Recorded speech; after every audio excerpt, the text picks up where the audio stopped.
Hi കൂട്ടുകാരെ, ആദർശിൻ്റെയും നയനയുടെയും ഒരു അടിപൊളി എപ്പിസോഡ് റിവ്യൂയിലേക്ക് എല്ലാ കൂട്ടുകാർക്കും സ്വാഗതം. അതിരാവിലെ തന്നെ നയന എണീക്കാൻ നോക്കുന്ന സമയത്ത് ആദർശ് നയനയുടെ കയ്യിൽ കയറി പിടിക്കുകയാണ്. അപ്പോൾ നയന പറയണേ, എന്താ ആദർശേട്ടായി കാണിക്കണത്, വീട് നീ അവിടെ കിടന്ന് നീ എവിടേക്കാണ് ഈ പുലർച്ചെ തന്നെ എണീക്കണതെന്ന് നോക്കിയാണ് ആദർശ്. എന്താ ആദർശേട്ടാ ഇങ്ങനെയൊക്കെ പറയണത്, അടുക്കളയിൽ എന്തായാലും ജോലിയുണ്ട്, ഞാൻ കുളിച്ചിട്ട് കൂടിയില്ല. ഓ, അടുക്കളയിലെ ജോലിയൊന്നും നീ ഒന്നും ചെയ്യണ്ട, അവിടെ അമ്മയും പിന്നെ വേറെ ആളുകളൊക്കെ ചെയ്യാനൊക്കെ ഉണ്ട്, നീ ഒന്നും മിണ്ടാതെ അവിടെ കിടന്ന്. ഇതേ ആദർശേട്ടാ, ഞാൻ കുളിച്ചിട്ടില്ല, എനിക്ക് കുളിച്ചിട്ട് വിളക്കൊക്കെ കത്തിക്കണം. എൻ്റെ പൊന്നു നയനെ, ഇന്നിപ്പോൾ നേരം വൈകിട്ട് വിളക്ക് കത്തിച്ചുകൊണ്ട് ഒന്നും വരാൻ പോകണമെന്നില്ല. നീ അവിടെ കിടക്ക്, 6 മണിക്കൂറെങ്കിലും കിടന്നുറങ്ങണമെന്ന് ഡോക്ടർ പറഞ്ഞിട്ടുള്ളതല്ലേ.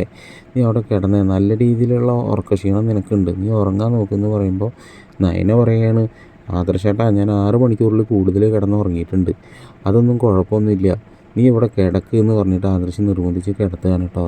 അപ്പോൾ നയന പറയണേ, ഇതൊന്നും അത്ര നല്ല ശീലമല്ല കേട്ടോ ആദർശേട്ടാ.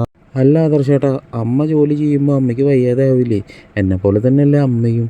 അമ്മയ്ക്ക് വയ്യായി വരുമ്പോൾ അമ്മ ഇളയമ്മമാരെ വിളിക്കും, ഇളയമ്മയൊക്കെ വന്നിട്ട് സഹായിച്ചോളൂ.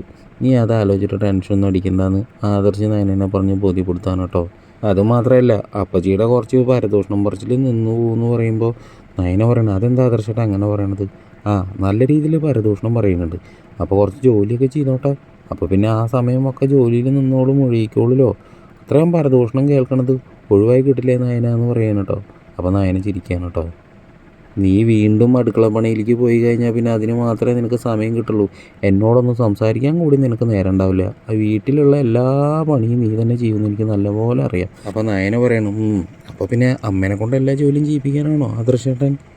അയ്യോ ഞാനല്ല, അമ്മയുടേതായ ഇഷ്ടത്തിന് അമ്മ അത് ചെയ്യുമ്പോൾ നമുക്ക് തടസ്സം പറയാൻ പറ്റില്ലല്ലോ. അമ്മ ചെയ്തോട്ടെ, കൂട്ടിന് പിന്നെ ഇളയമ്മയൊക്കെ ഉണ്ടല്ലോ, സഹായിച്ചോളൂ.